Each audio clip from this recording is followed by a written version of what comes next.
and welcome to another episode of Let's Talk. I'm Jade Harrell, and I'm joined by Amber Clear, Amy Rivera, Tina Love, and Jami Ballantyne Dolby today. Hello, sensational ladies. Welcome back. Hello. I have been thinking about you and loving everything I'm seeing on your social media pages. Tell me what you are loving right now. Amy. I'm loving that my schedule is starting to wind down for the year so I can reflect on what I've done this year and kind of reflect where I'm going to go next year, and I have some me time. So I'm loving the me time. I'll have to say I'm jealous of your me time. Tina Love, what are you loving right now, my dear? You know, I am loving fall. I'm loving the beautiful colors of the trees and just that whole, thought of spice and pumpkin pie and sweet potato pie and dressing and turkey and family. That's what I'm loving. I'm just so enjoying fall right now. Yes, as you just made me want to switch seasons. I'm usually a summer baby. What are you loving right now, Amber Clear Cakes? I am loving Amy. I have loved watching her book come out, and I watched her compete in the bodybuilding thing. And I just am so inspired that even I've been going to the gym and I'm down 20 pounds. And it's because of Amy. Like, she was like, anybody can do this. I can do this. And I am so proud of her. So yes, shouts out to our darling Amy. Way to do that thing. Yes. Don't make me cry. Seriously though, I can't wait till we go into that more, but I am certainly loving that right along with you. Jami Ballantyne Dolby, what are you loving right now?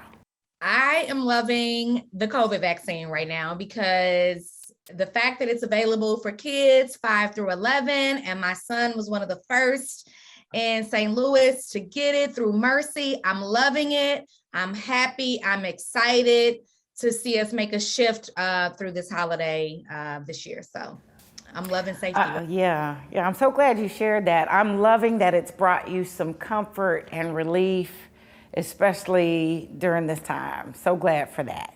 Yeah. All right. Well, I'm loving all of that stuff. I'm taking all of yours. Well, as you know, ladies, October is National Book Month, and November 1st is National Authors Day. Well, was National Authors Day. So to return from our hiatus, we wanted to highlight a few authors who have some wonderful stories to share with the world. Coming up later, our very own Jami had the opportunity to sit down with national best-selling author, award-winning attorney, advocate, host, producer, and St. Louis native Ariva Martin about her newest book, Awakening. So stay tuned because you don't want to miss that conversation. But joining us first is the former CEO of the YWCA of Metro St. Louis, and she even has a lengthy career in financial management with the National Football League. This retired executive turned author has done so many great things for her adopted hometown of St. Louis. We are so happy to welcome her to talk about her new book, Halftime: Learn to Pivot as a Leader and Identify Your Next Step. Please help us welcome the magnificent Adrian Bracy. Yes, indeed. My goodness, Adrian, what an underachiever you have been. Well, that's with all sarcasm. All these women we're all the same, type A's. We get it done. And I'm just so honored to be here, honestly. Oh, give thanks. Well, I certainly expect to learn a lot from you and can't wait to get the book. If I can have an autographed, I really appreciate that as well. Let's talk about the name. This is Halftime: How to Pivot as a Leader and Identify Your Next Great Play, right? How do we even put that in perspective? I love that you have halftime because it indicates to me a pause. Can you tell us more about what inspired the title and you to write this book? Yes. Well, Jade, first of all, again, thank you so much for having me here. And you hit it on the nose, pause. As I've been in the NFL career, 18 years, I've seen a lot of halftimes. And so most people, when they go to the football games, they think it's time to party, talk, catch up with friends, while the coaches, they're actually planning for the next half of the game. So I personally have had a lot of half times in my life, not just career, but in my life. And I wanted to give back. So I wrote the book. It was inspired by my wanting to give back to people, especially young women or women in general, so that there's some things that I've experienced in my life and career that maybe will help others not make the same mistakes. Some of them were mistakes, but we learn from our mistakes. I call them opportunities. Sure. Well, put it in perspective of that pivot, because you mentioned so many times you've had to reevaluate your next half or your next move or the space. Help us with the idea of pivot. I know, especially in uncertain times, we can be apprehensive and fear. That big old looming fear oftentimes paralyzes us. Give us some encouragement and direction in that idea of pivot. You're right. So pivoting is, like you said, it's really adjusting, it's making changes. And one thing we all know for sure, one thing that's constant is change. So eventually we're going to have to change or pivot, make adjustments. And so for me, throughout my career, I have made changes or I have had to pivot. And you're right, I'm currently pivoting, going from retirement now to a whole new chapter in my life. And what has really helped me is really my faith. I have a strong faith in God, and I truly believe that He will direct my path if I just stay still, be quiet, and just listen to that still small voice within. And it has worked almost every time. There are times when I don't listen and I don't take that small voice. But then, you know what? I've learned from those instances, because look, we're all human, we're not perfect. But the key is not to give up, not to beat yourself up. Sometimes women, we tend to make a mistake and we just lament on it for days and weeks. And we've got to learn to, you know what, that was something that I probably should not have done, but now I know. And now I can help others not do the same. So I know that's a long answer, but no, it's perfect. Because there's just one final question I had, and I actually really could use this. What is the greatest lesson working in the money of NFL and that environment teach you as a woman leader? That's a very good question. I've had several good lessons that really helped me. One, well, I have to give two. If I can just give two, because they're very key to my success in the NFL and working in a male-dominated environment. One was not to take things personal. So many times I've allowed my emotions to get involved, and it doesn't always turn out right. So I have learned to not look, it's not mine. That's your issue, and I refuse to take on your issue with me because I'm Black or female, or sometimes actually both. And so that's one thing I've learned, is not to take it personal. Even if I know that it's personal, it's my choice on how I respond to that. So sometimes I know when things are intentional, but it's still my choice on how I respond. So that's one thing. The other thing my husband taught me, and Jami knows this full well, he's not very patient. So he would tell me as I'm talking to him, don't build me the clock, just tell me the time. So in the NFL, working with a lot of men who are sometimes impatient, I've learned to be succinct and to be direct in what I have to communicate and not tell the whole story, because a lot of times they don't have time to listen to the whole story, or they may not even have the patience or the concern. So what happens is, and I learned this, Jade, and it helped me in my current career with the YWCA, is when I go out to donors asking for money, sometimes I would take this long route. And I remember my first donor request, and he happened to be a friend, thank God. And he said, Adrian, you don't have to tell me all of that. Just get to the point. And I thought, see, that's what my husband meant.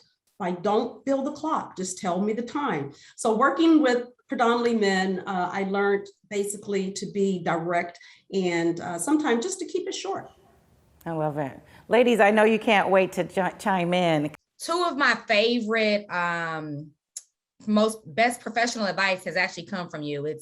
You once said, get a personal board, a mentor, and a sponsor. It's my absolute favorite advice. I tell it to everybody. If I'm ever invited to speak, I always repeat that. And the other thing is negotiating salary. Can you tell me like what gave you the courage to kind of just be a leader? Because I feel like you've been a leader in this space pre-internet, pre-social media, kind of, you've been Adrian Bracy before the world, you know what I mean? And I say that because I believe your name means more than just you. Your name means really power and leadership when you speak it. Wow, Jami, that's so special. Thank you so much for that encouragement. It's that encouragement, ladies, it really helps us. And, you know, sometimes you get to a point in your career and you think you've made it and I don't need help, but that's not true. And so I'm glad, Jami, that those nuggets helped you, because that's what life is all about. And then you're paying it forward. So that means the world to me. You know, being a leader, having the board, your own personal board of directors, that really helped me in my career. And that's one of the reasons why I finished my book, because one of my board of directors, she encouraged me, she held me accountable and made sure that I was basically doing what I said I was going to do. My integrity, your word is everything. And so keeping my word to her, who is on my board of directors, was really, really important. I think as a woman leader, a lot of times we feel that we can't be authentic sometimes, Jami, and that we have got to be this tough cookie all the time. But I have learned that I could be myself. And I am, okay, listen, I am pretty tough. I'm not going to say that, but there's a way that I come across to, I hope, people in general, not just people that work for me, but just in general, that I'm approachable. And that means the world to me as well, because I've been told years ago that I was not approachable. And I thought, why would people think that? So I feel now that I'm older and I'm more mature, that it's okay for me to be myself. And I always knew that. I mean, come on, we are, you know, it's okay to be authentic, but sometimes you do have to, you know, especially in the workplace, you do have to you have to pivot sometime. Yeah, that's what you do. You have to pivot. So Jami, I hope I answered your question. I know that was a long answer, but. Yeah. No, thank you. Yeah. It's interesting.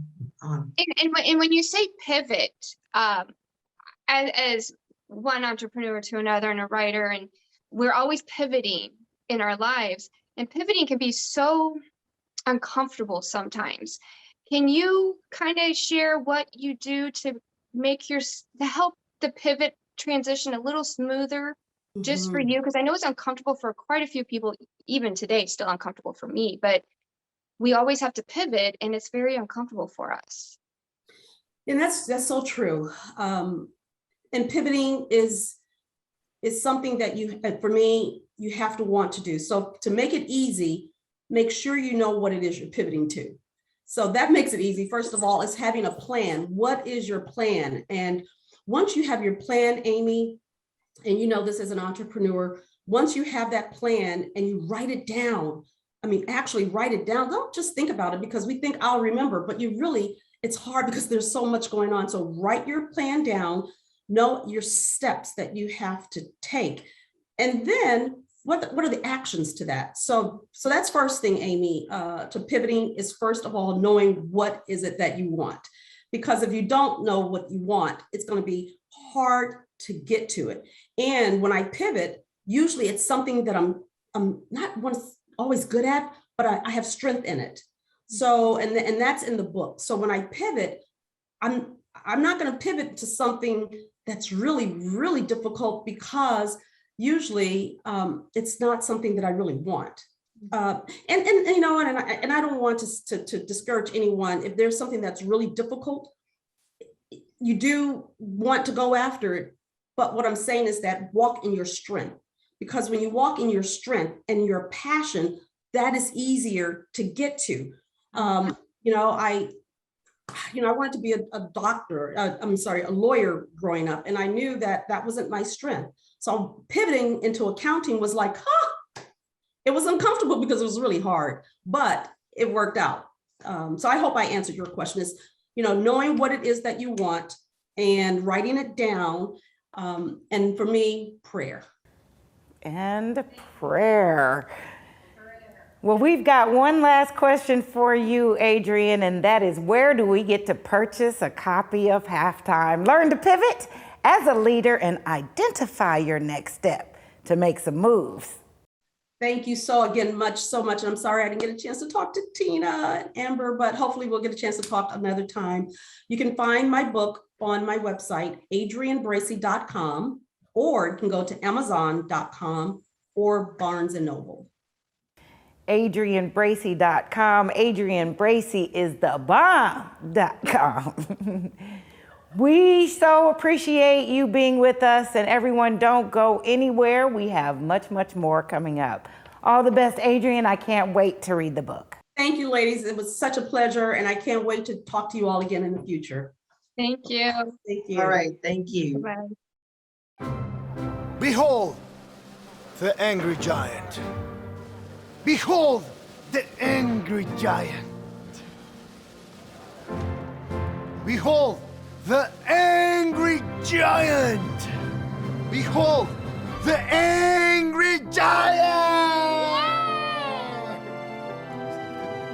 It only takes a moment to make a moment. Take time to be a dad today. How can I help my daughter with her reading? Searching for help with Dachshund breeding. Why do you not get me? I do. This is what it feels like for kids with learning and attention issues. Redirecting to understood.org. Join parents and experts at understood.org, a free online resource about learning and attention issues to help your child thrive.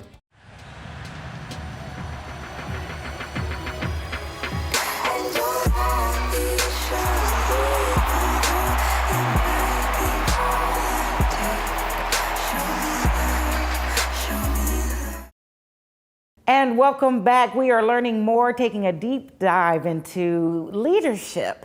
And as women, ladies, it was really great to be able to hear from Adrian, who has worked in the upper echelons of some of the toughest industries, both nonprofit and professional. What did you think? Yeah, it really took me to, I've been working with some nonprofits and churches on strategic planning. And so it made me think about, just for example, the pandemic, and how many organizations were sailing right along, and then the pandemic came, and then they had to stop and they had to pivot. And so that's what I'm kind of working with organizations on, is having that strategy. Adrian talked about having things written down, and then planning your steps, not making people think what's in your head, but getting it down on paper, which is very, very important for organizations to do. So I so related, and really, really glad to hear what she had to say. Oh, for sure. And Amber, that action word I know is big for you. Yeah, I love that Adrian is not afraid to take up space, and she's working around all these men in the NFL, and she's still a powerhouse. So I love that she acknowledges the differences in communication styles, because there are, versus men and women working together. So yeah, she is awesome. Well, as we focus on women in leadership, and of course, this National Book Month, our own Jami Dolby had the opportunity to speak with host, producer, and author Ariva Martin about her new book, Awakening: Ladies, Leadership, and the Lies We've Been Told. Before we get to the interview, Jami, tell us a little bit about what that was like and some of the takeaways from the interview. I love all things St. Louis, and really having Ariva come back to town on her book tour to spend some time with us, I think was just simply amazing. The biggest piece of her book that really just caught my attention was that last line, was the lies that we've been told. Because a lot of times we get fed this advice from a certain tier of people that don't always fit the path that we as women have to follow into career, leadership, and personal growth, right?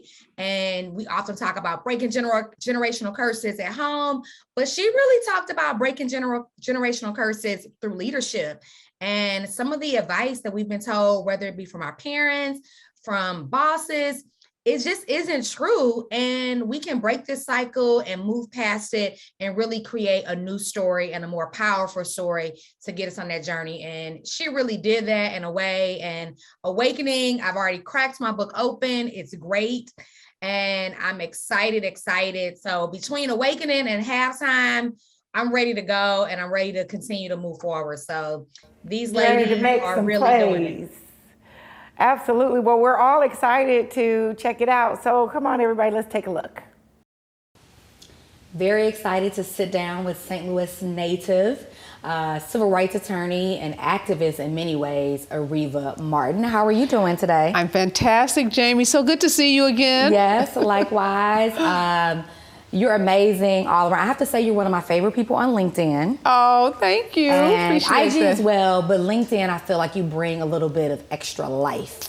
Thank you. Into the LinkedIn space, which is exciting. But a lot of knowledge with a lot of work with civil rights. And I love your today's special report. Oh, thank you. But I'm very excited with the new book that just came out, My baby. Awakening. Thank you. Tell us about this new baby that you've birthed. Yes, this is my 4th book, so super excited about that. It's called Awakening Ladies, Leadership, and the Lies We've Been Told. And that title is purposeful. It's meant to be provocative. It's meant to evoke emotions from both women and men. And it's really an opportunity, I see it as an opportunity for us to have an awakening experience, which for me means having those uncomfortable conversations about systems and structures that have been impediments to women, really achieving their best and highest levels of success in government, in corporate America, in university settings, and in so many other settings. You break down a lot of things in your IG reels on your special report.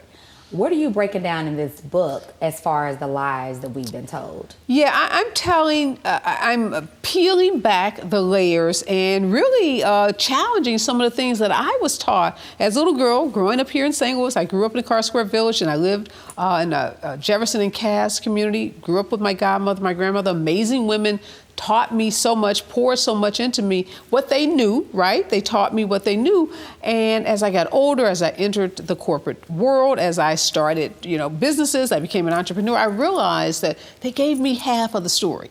And not because they were trying to hold something back or be intentional, but that was the story that had been told to them. So they passed down to me what had been told to them. And unfortunately, that wasn't the whole story. So the first lie I start with is, work hard, and that hard work is enough. So growing up, as African Americans in particular, we're told to be twice as good, right? To work twice as hard, show up early, stay late, take on the extra assignments, be that person that's always there, head down, just doing the work. And although that's a really good thing, having a strong work ethic is important.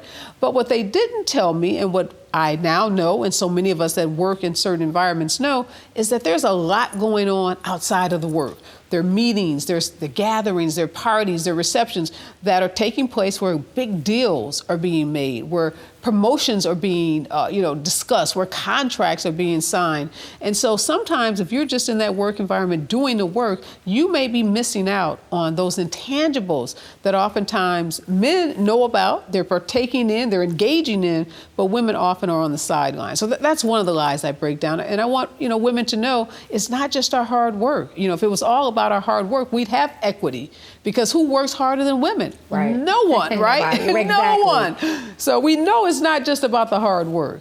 So how did you get to this space? One, to figure out, oh, wow, is that your awakening to realize what I've been told is not all that accurate as far as my professional growth?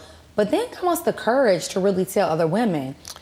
Yeah, and I had this experience. So yes, it is that kind of aha moment that I think many of us have. I have 2 daughters now, so I'm always trying to make sure that the messages I'm conveying to them are the right messages, right? I want to get it right. Like I said, no diss to my mother, my grandmother, my godmother, but when you know better, you do better. Right. So I want to make sure that I'm giving them the correct messages. Here's a prime example I talk about in the book. I went to get my TSA pre-check to a local like Staples, and they tell you online, all you need is your birth certificate and a state issued ID. You should be able to walk into Staples, show them those 2 pieces of identification, get your known traveler's identification, go through TSA pre-check, bam, real simple. So when I get there, the clerk asks me, he looks at the 2 documents I give him, those are fine, check. But then he says, well, now I need your marriage license.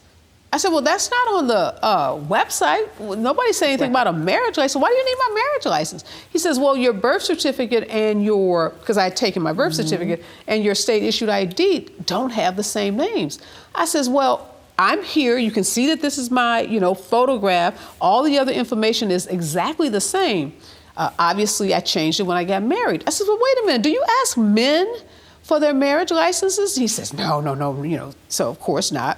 I was so livid. And this is a small example, but it's such a profound example of how, again, this, heteronormative, patriarchal system favors men and disfavors women. I went home, I was on a rant for like 2 weeks with my daughter. Never ever change your name.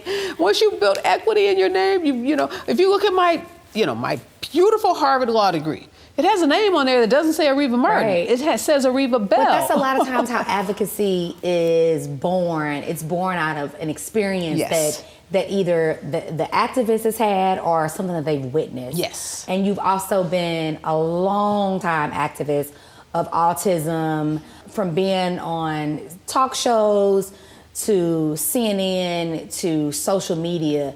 How has that work to really change the game and how people view activism and view mothers that are also dealing with that? Well, you mentioned social media a couple of times. Obviously, social media has been a game changer, seismic shift in the way that people can amplify their voices. I mean, before social media, literally, if you had something to say, you had to be lucky enough to get invited onto the handful of talk shows or radio shows, or maybe get interviewed in a newspaper. And that happened, to such a small group of people. But now anybody, anywhere, without a lot of money, with a smartphone or a laptop or a tablet, can start speaking to millions of people, and their voices can be heard. They can find, their tribe, and that has been huge. We see mommy bloggers, we see, mommies in this space, women who have children, using their platforms to speak out on everything from reproductive justice issues, to the need for paid family leave and medical leave, and really getting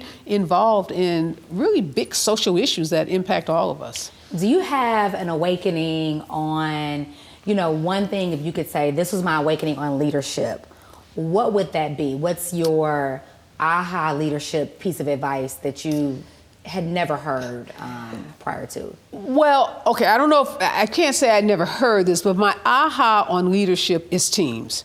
Because a lot of times people think the charismatic leader, I have to be this charismatic, kick-ass kind of leader. And that, part of that is true, but the most effective leaders are the people that can build strong teams around them. Because no matter how incredible you are as a person, you're one person.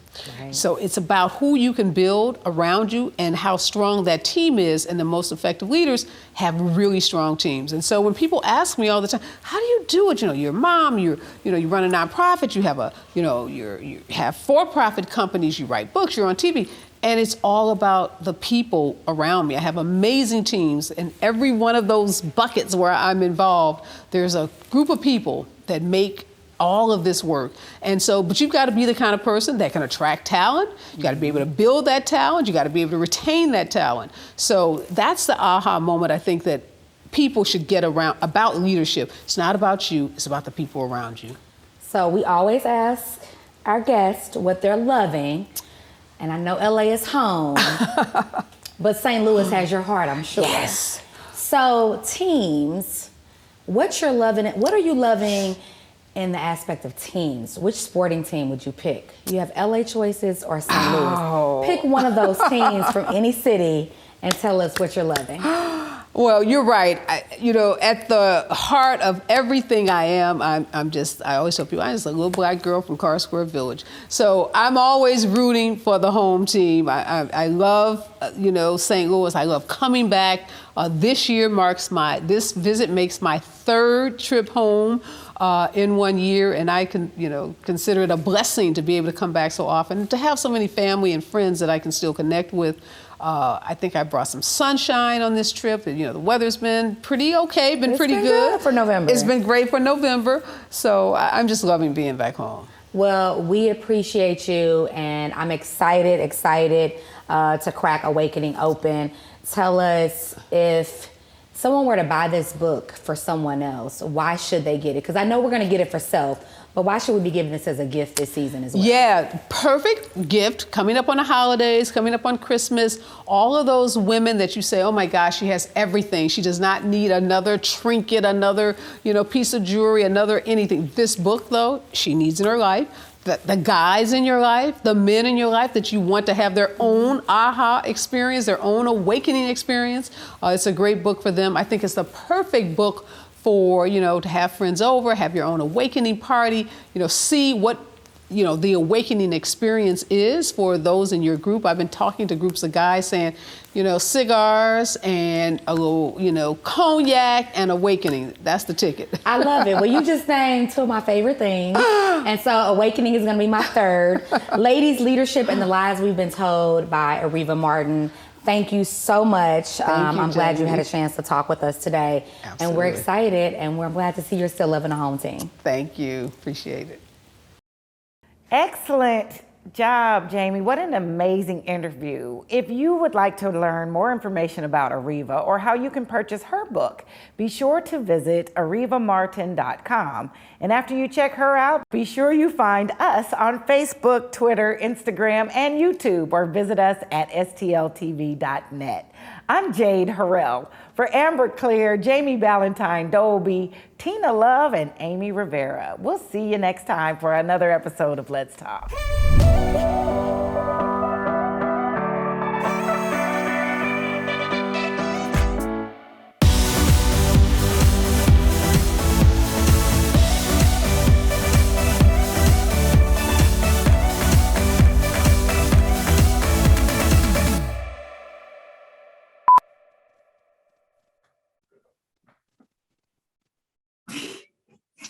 Or visit us at stltv.net. I'm not Amber or Jade. What'd you say, Amber? Jamie's eye makeup is on fleek. Oh, yeah. Are you okay? You crying, Amber? Yeah, I'm just over here. I'm just so happy. I didn't mean to make you cry, Amber. Oh, God. The eye makeup just looks so good. Oh, we did it. We did it. We did it. We did it. Woo!